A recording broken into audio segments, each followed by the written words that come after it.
what I'm doing now is trying to prepare or upgrade the portfolio for when things do return to some semblance of normalcy. Speak to your RIF issuer, see what they're doing. You always have the option of stopping RIF minimum payments and then catching up in December to make sure you meet the new minimum reduced RIF withdrawal. But I think when we start looking towards the second half of this year, I think many analysts are predicting that the economies will pick up again. Otherwise, just take a look at what your objective is in terms of bonds versus equities versus fixed income and cash, and then see if you're on track to meet your personal goal. From the Zoomerplex in historic Liberty Village, The Zoomer with Marissa Lennox. Hello, my name is Marissa Lennox. I'm the Chief Policy Officer at CARP and host of The Zoomer. Today's show is on the coronavirus and its impact on your finances. I am joined by two financial advisors, Jamie Gollenbeck and Alan Small, who can offer financial or tax information applicable to your specific situation, and John Stapleton, a consultant who's well briefed on the federal and provincial government programs and how they work. But before we get started, let's tee up the topic. The coronavirus has rocked the Canadian economy. Royal Bank of Canada expects the country's GDP to decline by 2.5% in 2020 and warns of double-digit unemployment rates. More than 3 million Canadians have lost their jobs as businesses across the country are forced to reduce operations or shut down. But help is on the way. Millions of Canadians began applying for the federal government's new emergency aid benefit, with 1,000 applications processed per minute. Still, while the federal government's COVID relief funds may cushion the blow, many fear the long-term repercussions of this global crisis. Now, the first question is one we've received through our CARP advocacy inbox, and we've had a number of calls about it. And the question is this: do I qualify for the Canada Emergency Response Benefit if I'm also receiving income through CPP? Now, we have received an official response from the federal government on this, and the short answer is yes, you do. If you are collecting CPP, OAS, GIS, and even if you're drawing on RIFs, that does not make you ineligible for CERB. Provided you meet the eligibility requirements of having made $5,000 over the past year and you've been laid off or you've had your work hours reduced to zero, you are eligible for the full amount of the Canada Emergency Response Benefit. Now, John, I'll throw it to you. Is there anything else you'd like to add on this? I think it's really important to note that for seniors that they must have worked in either calendar 2019 or in the last year and receive income either from employment, self-employment, or from employment insurance to make the threshold amount of $5,000. So it doesn't matter if there's no age limit on receipt, and it doesn't matter whether you're already collecting CPP, OAS, GIS, as you said, but you do have to have that threshold of $5,000 from EI or earnings within the last year. Now, another question that we've received a lot of questions about is what changes are being made to RIF withdrawals? What has the government announced, and what does that mean for me? Alan, I'll start with you on this one. Yeah, so basically with respect to the RIF payments, the government is allowing us to actually reduce those payments by 25% for this year. And I know a lot of, folks that are drawing money from their RIFs were concerned that obviously with the market pulling back due to the COVID-19 situation, that they'd be drawing a lot from their principal, that their principal would be eaten into, and that their numbers would be a lot less today than had they have been, more of a different environment. So the government is allowing us to, or those that have a RIF, to pull out 25% less. I've already had a few clients call in asking how that's going to work, what the new numbers will look like. And I guess over the coming weeks, I would imagine that most institutions will probably start to calculate new RIF amounts that those could take out. And I think it's going to help. I think it's going to alleviate some of the stresses I think that investors have right now with respect to seeing a lot of their capital be paid out. Hopefully, as we move later into the year and markets calm down a bit, we're already seeing a bit of a calmness in the markets over the past week or so, that we'll start to see portfolios start to rise again, and hopefully that will be a benefit to prolong, to reduce your payments. But also for some, they may even decide, instead of doing a monthly withdrawal, that they basically push it to an annual withdrawal later in the year. So not get paid out on a monthly basis, defer payment to later in the year. No, I think that's an important point, actually, that you've raised, Jamie, or Alan, and I'd go to Jamie next, and that's because people don't, I think, realize that what they could do is they could defer the withdrawal until the end of the year.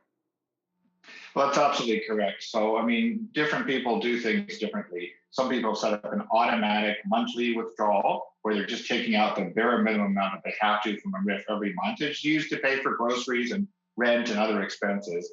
Others simply take the amount out by the end of the year. The requirement is to withdraw the minimum amount by December the 31st each year. There's no requirement to take a monthly amount. So again, the advice that we're giving people is speak to your RIF issuer. Every bank, every financial institution, every mutual fund is doing it differently. And they're actually having consultations as we speak. I know we are at our bank on what we're going to do, because there are obviously systems implications involved. Because if we're paying out people on a monthly basis and they're asking for the minimum, we now have a new minimum. So we're now looking at whether we can actually stop the old minimum and calculate the new minimum automatically, and then just automatically start giving you the new minimum, maybe starting in like May or June once the system. But again, speak to your advisor, speak to your RIF issuer, see what they're doing. You always have the option of stopping RIF minimum payments and then catching up in December to make sure you meet the new minimum reduced RIF withdrawal. Important information. All right, let's go to the lines. On the line, we have Lynn from BC. Lynn, thanks for being here. Before we get to your question, tell us a little bit about your situation at the moment. Well, I just recently retired. My concern is that I have a financial portfolio, a small one of RRSPs for my spouse, and this has caused some sort of, it has had an impact on our portfolio.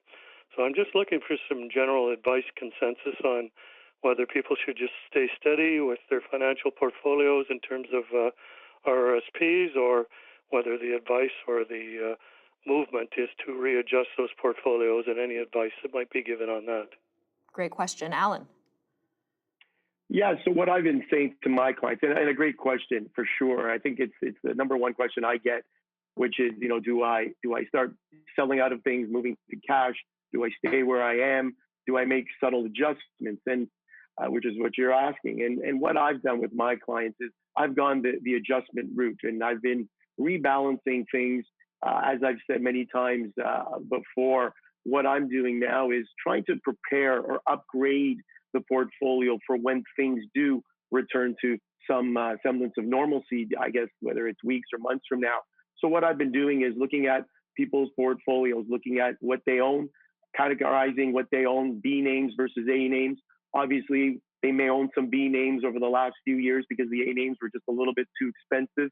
And perhaps now's the time to make that switch from some of those B names into some A names, or the top names in that space or that sector of the market. So trying to improve the quality of portfolios is what I've been doing. Obviously, it'll depend on what type of portfolio you have, whether it's fixed income or bonds, whether it's stocks, whether it's mutual funds. So I'm not sure exactly what your portfolio looks like. But what I'm telling clients is, if you're in the market, if your portfolio is one that is in the market today, I am not panicking. Perhaps take a look at what you have with your investment advisor. Perhaps move some things around, try and improve the quality so that when things do get better, and I think they will at some point in the future, in the not so distant future, then your portfolio is ready to hopefully make back some of those paper losses. And they are paper losses right now that you may have, and you'll be in some good quality names. And of course, a lot of the good quality names that I'm talking about pay really good dividends as well. So that's something that you should consider and look at. Some of the names that they pay good quality dividends, and those dividends are secure. Jamie, do you have anything to contribute to that discussion? Yeah, I think that everyone's situation is different. It will depend, of course, on your age, and it depends also on how much money you need to draw from your portfolio. It will depend whether that money is in an RSP, a RIF, a non-registered account, even a TFSA, because you do have the opportunity to rebalance inside registered accounts, TFSAs, without incurring any tax. We also have to remember that while the markets have come down considerably, if you look at it over a decade or so, they're still up. So in other words, if you look at the portfolio, there's an opportunity to rebalance. But again, if you have a financial advisor, speak to them. Otherwise, just take a look at what your objective is in terms of bonds versus equities versus fixed income and cash, and then see if you're on track to meet your personal goal and make those adjustments accordingly. Thank you for that question. We need to take a short break. We'll be back with more on the economic impact of COVID-19. I think for low-income seniors, you have to be really on the lookout as to any extra RIF money that they can take out.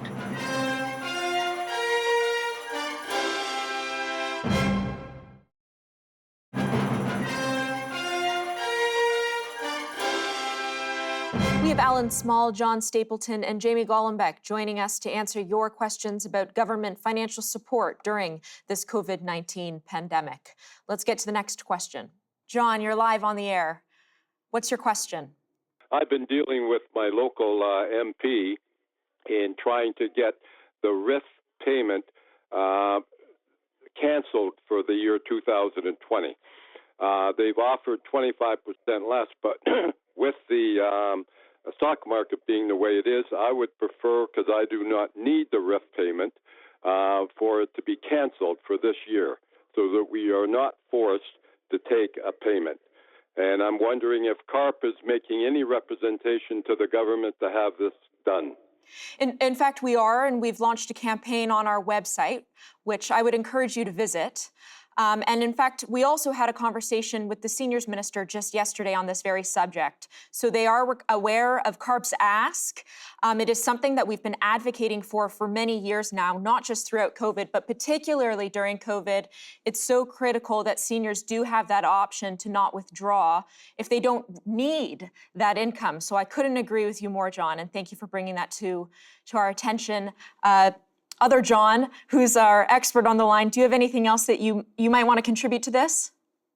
I think for low-income seniors, you have to be really on the lookout as to any extra RIF money that they can take out, and especially those over 71, and realize that could affect negatively their GIS entitlements and possibly other refundable tax credits that they would get. So it's really important to keep in mind for low-income seniors that RIF takeout does affect their income-tested benefits. Thank you for that question. Next on the line, we have Leo. Leo's from PEI. Hi, Leo. Before we get to your question, tell us a little bit about your situation. I retired 2 years ago. I work now part-time for the same company, usually somewhere between 20 and 30 hours a month. So my income was about $5,000-$6,000 a month. It's now dropped to about $1,000 a month because they've really cut back. Would I still qualify? But it's like, because my income hasn't gone to zero from the company. John. That's a really good question. What the government is saying right now is that your income has to drop to zero, and also that you not work for 14 consecutive days during the eligibility period. Be able to say that on the application through My CRA, and also that if you prospectively to get the other 3 months of the CERB, you would have to say that you would have absolutely no work in that time to be able to get that. But having said all that, the Prime Minister did say that the other day on his in his daily remarks that they're looking at filling in the gaps in the CERB where there was one example of a drummer who had one gig on Zoom, in fact, over a month's time, and that disqualified him. So I think they're looking at it very closely, and I would definitely stay tuned to the daily briefings to see if they move a bit on that. And CARP is posting up-to-the-minute information on our website as well. So you can check out government websites, but also CARP's website to know any changes that are made on that front. Next on the line, we have Moz. Moz, you're live on the air. What's your question? Hi there. My question is, I have been living on rental income in my home, in my basement, and I was renting to students, and they've all now gone because the schools are closed. Would I qualify for this COVID-19 funding? John, can you answer that one?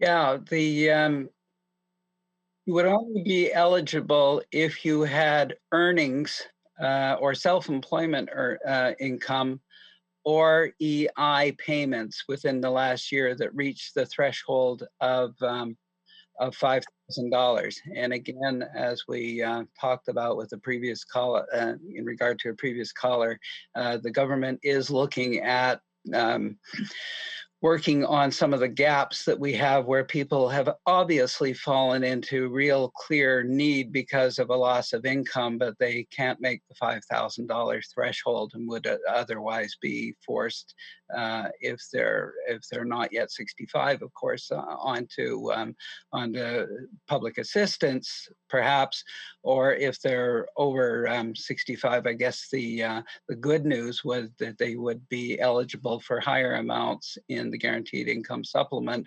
but that income is something that's going to take a long time for you to actually see in your account. Thank you for that question. We'll be back in a few minutes with more of your questions on COVID-19 and how it impacts your finances. And so I think that this recession will be short-lived, in my opinion. I think we will see growth in the second half of the year. I think the pent-up demand will come through in this economy, in our country.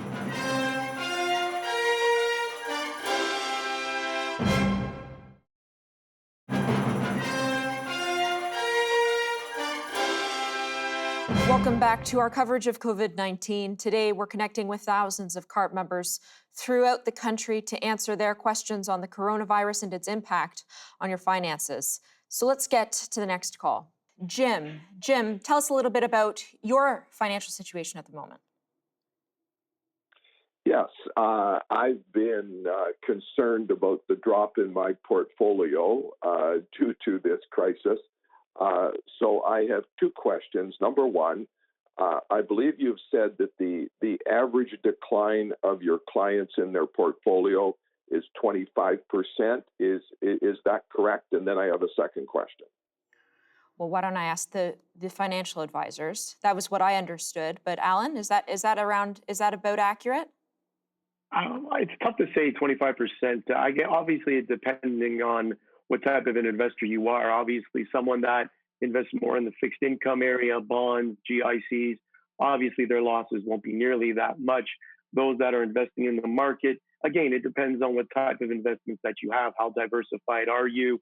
Are all your eggs in just a few baskets? So to kind of get a gauge as to what the average, rate of loss has been is very difficult. I think it's a different number for everybody. I guess it just depends on the makeup of your portfolio. But that was sort of the benchmark that the government used when it reduced its minimum RIF withdrawal rate. So what's your second question then, Jim?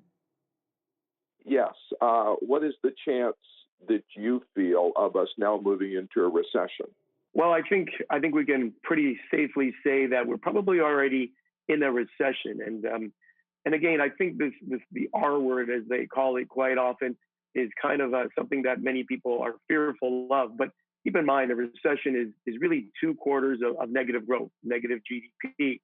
And so we could be in and we have been in the past, in history, technical recessions. And sometimes people don't feel it, or it's not as bad as some of the more deeper recessions. So I think we are, and we'll find out in the coming quarters that we are actually in a recession right now, first quarter this year, second quarter. But I think when we start looking towards the second half of this year, I think many analysts are predicting that the economies will pick up again here in our country, in the United States. And so I think that this recession will be short-lived, in my opinion. I think we will see growth in the second half of the year. I think the pent-up demand will come through in this economy, in our country. And I think that, the word recession, it should be expected. You'll probably hear more and more of that word in the coming weeks. But I think, it's more, I would say it's going to be more a term used for the first half of this year. And I think by the second half, and surely by the end of the year, I think our economy, if things go well on the health front, which I think they will, I think we will see a better economy in the second half and towards the end of the year. Thank you for that question, Jim. Next, we have Janice on the line. Janice, you're live on the air. What's your question? So I do have two questions. The first one is, in mid-March, I did panic and immediately moved out my mutual funds in with my cash investments. I took a 13% loss, which was about $16,000. Having done that, is there any advice that you can give me on how to perhaps position myself to recover some, if not all, of my money? Jamie.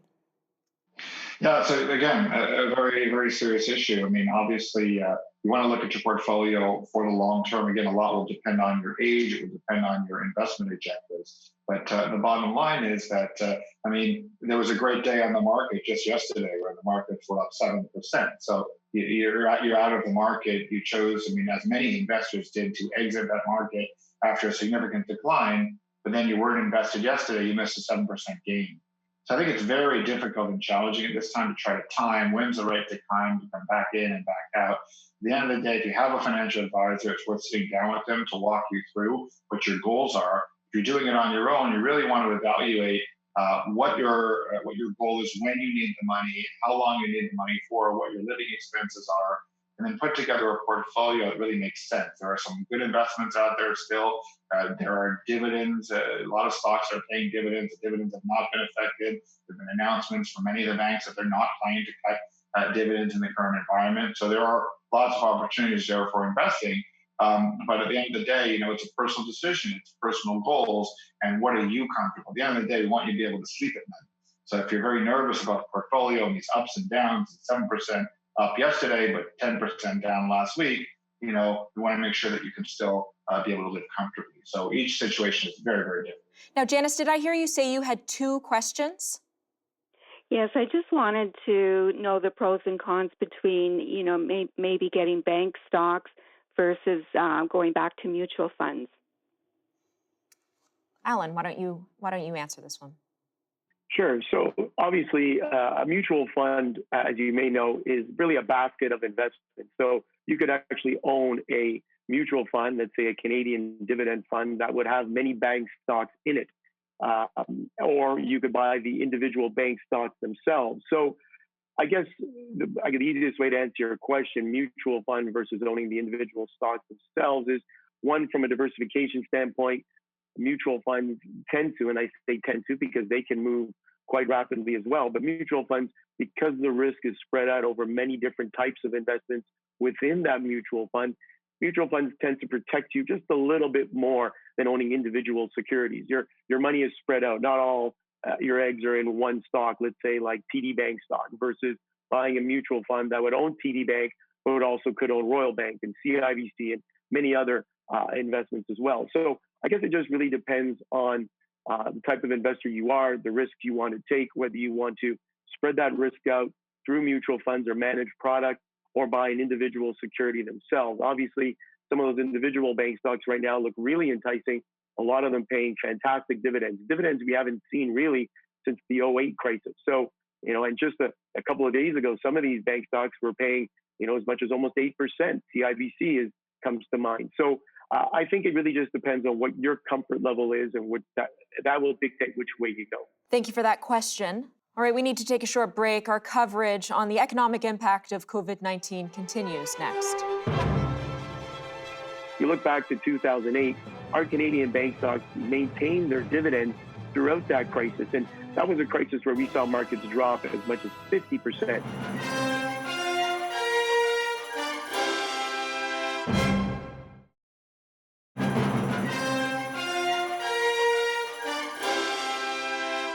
Welcome back to our special edition of the Zoomer on the coronavirus and its impact on your finances. We've opened our lines to take your questions. Next, we have Marilyn on the line. Marilyn, you're live on the air. Tell us a little bit about your situation before we get to your question. Okay, I am a single person, and I guess I am concerned about how the market has diminished, and I'm looking to see how I can make sure that my investments are doing the best for me.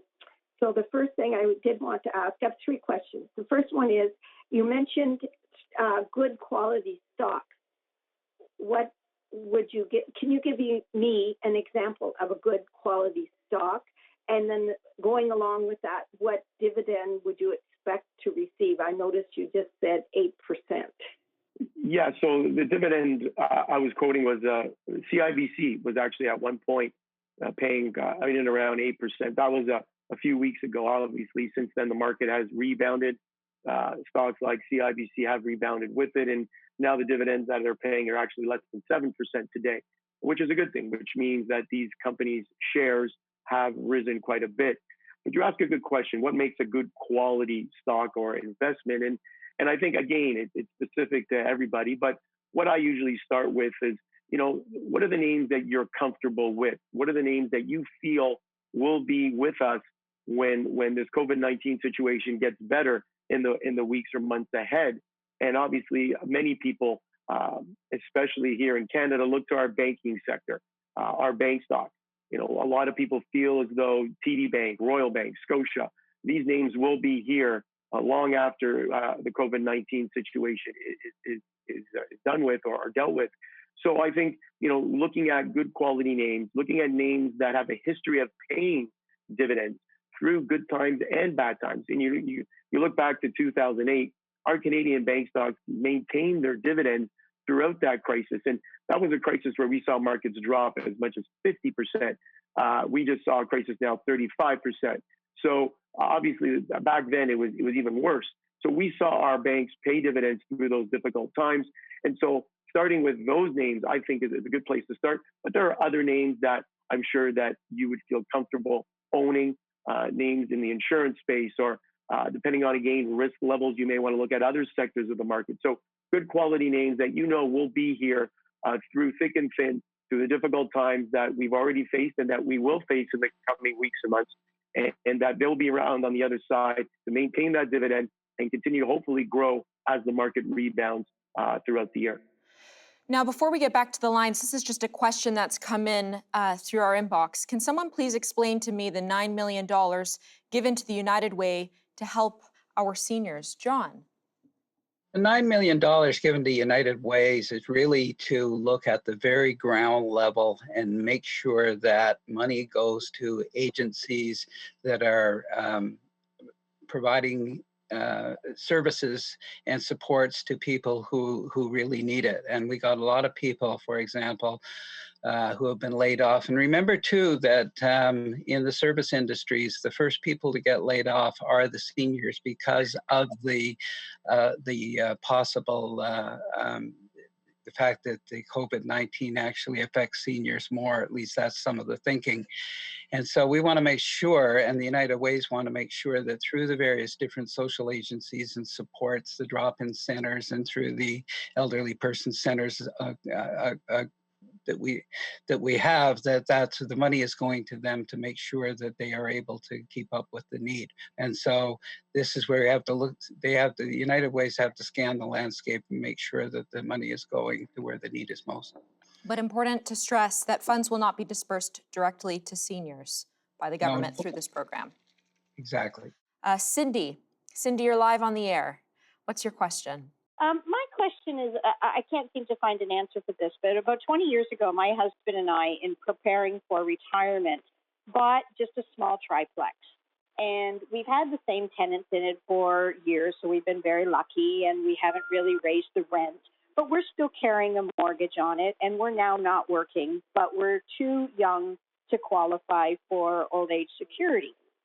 And now with this move to have rent breaks for the tenants, and which we completely support, but I'm not finding anything that's giving us any relief for mortgage breaks as a property owner, as an income owner. In order for us to pay the mortgage and all of the bills and to cover all of the tenants, we're going to need to go into savings or RRSPs to pay for that for the duration of this. Jamie, I see you nodding your head. Sure. So why don't I? Yeah. So work with your financial institution. So, for example, we have many clients that have both residential and income property mortgages, and we're working with people on a one-on-one basis. So we recognize that they may have to lower tenants' rents during this difficult period of time. So we are making accommodations in terms of deferring mortgage payments. So again, my advice is speak to your lender, speak to the person who gave you the mortgage, even on the income property, and see if we can get an accommodation in terms of deferring mortgage payments as up to 6 months. So speak to your individual lender. And Alan, is there anything else that you'd like to contribute to that one? I know I would say the same thing. I think you contact your financial institution. I think really what the banks have all said is that they're there to help. They are going to help, and you just have to contact someone and see what they can do for you, for sure. Thank you for that question. All right, we'll be right back after the short break. And take the pension plan money and then move it over, in most cases, to a locked-in type of vehicle.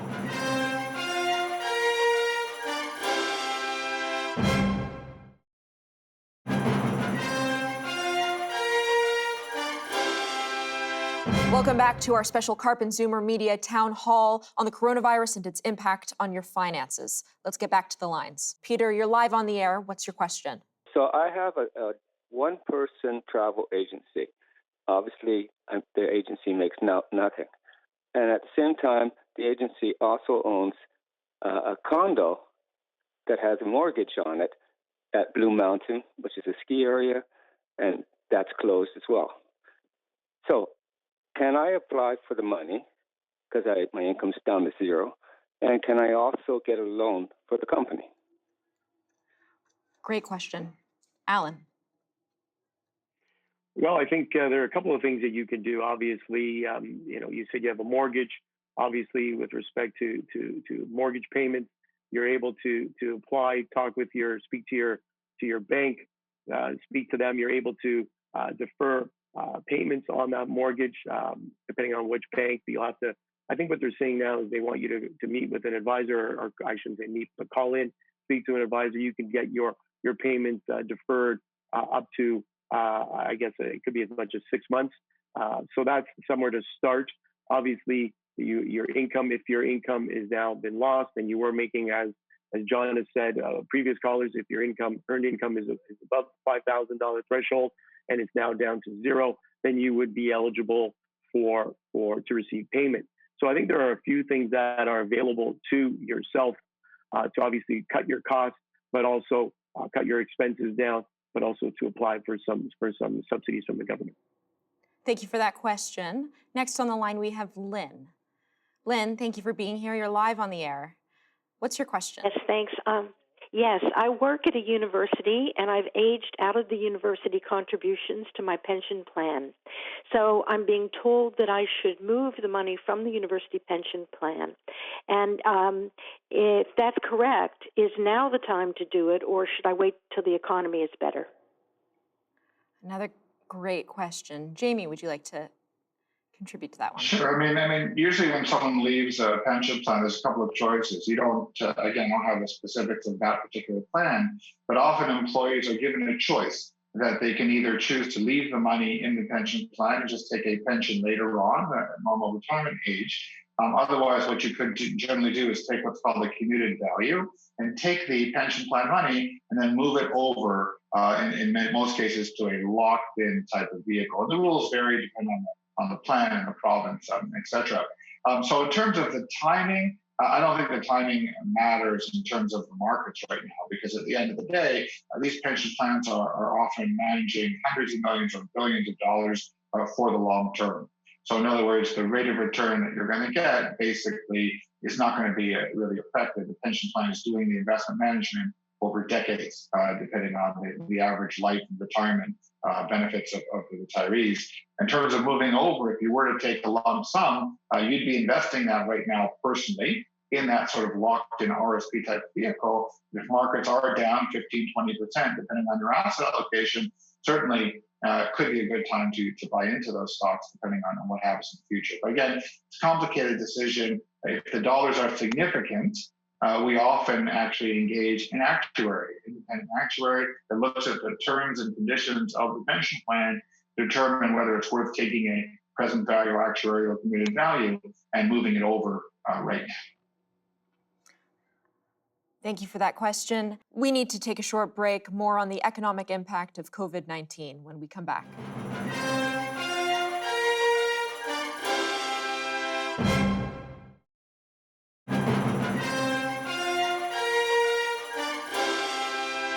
Welcome back to CARP and ZoomerMedia's special on the coronavirus and its impact on your finances. We're almost out of time, but we have time for just a few more questions. Next on the line, we have Roxanne.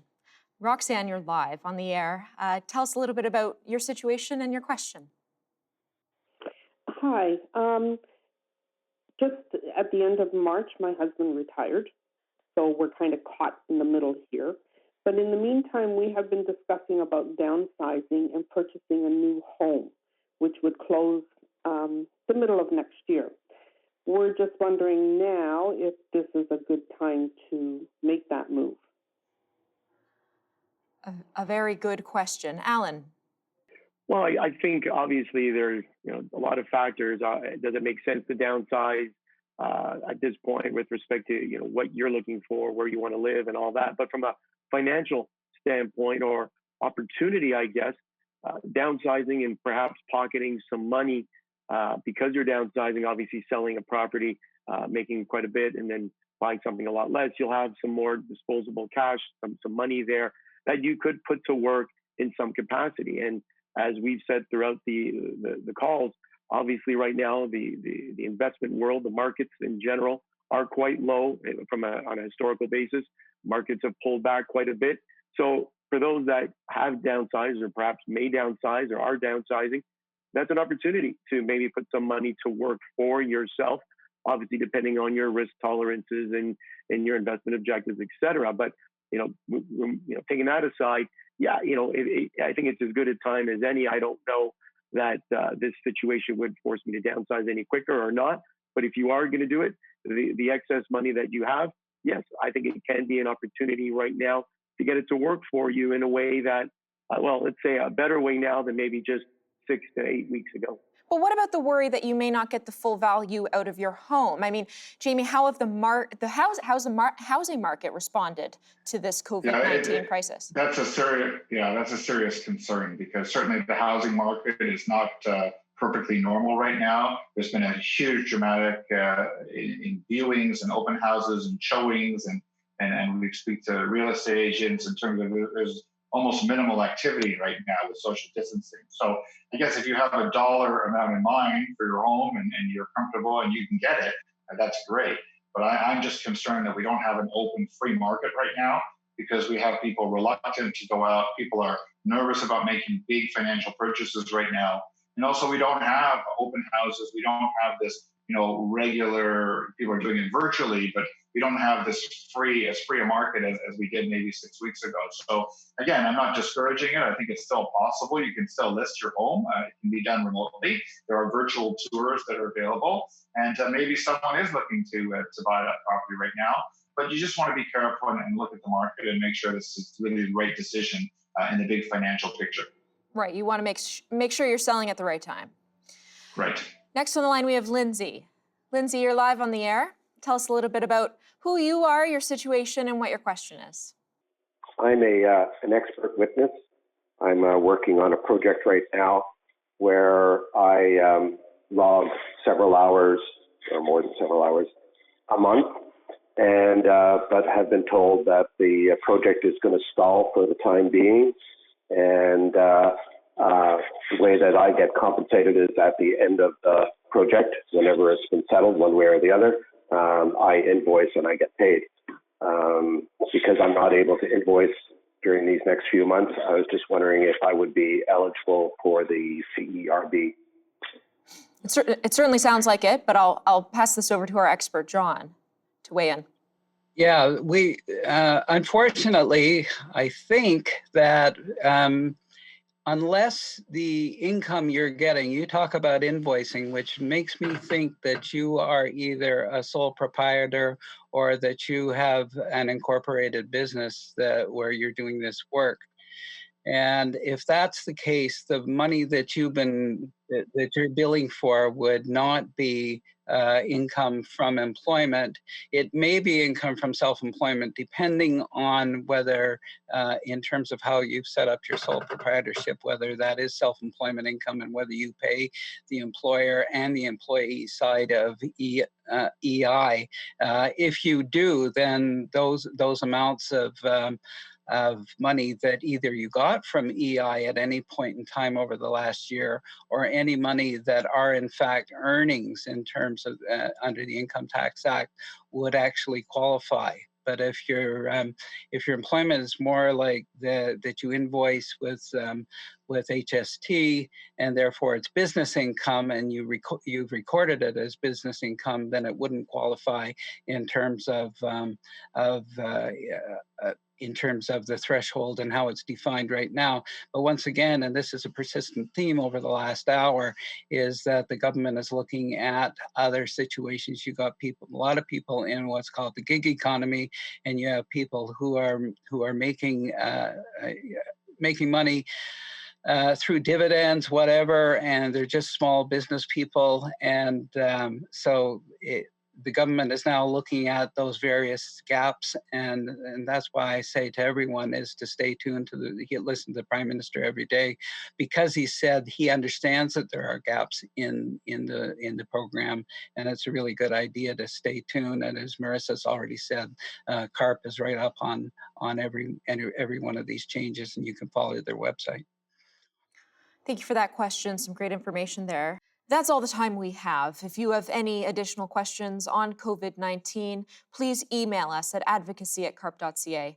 For those who are unable to make this live session, or if you'd like to share what's been covered today with others, please visit carp.ca for the full recording of today's discussion. Thank you for joining us.